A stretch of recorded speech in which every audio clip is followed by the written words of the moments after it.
This video uses Osmo Mobile 7P as an example to introduce how to use the magnetic quick-release mount.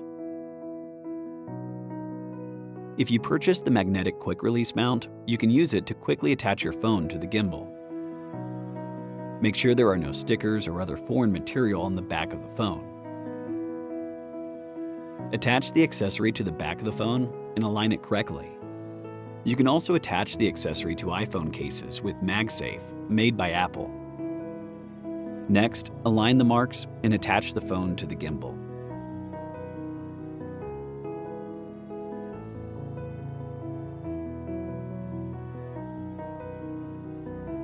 Fold the gimbal. Remove the accessory and the phone together. Pull out the magnetic ring to hold the phone in landscape or portrait mode. Pull the magnetic ring to remove the accessory from the phone.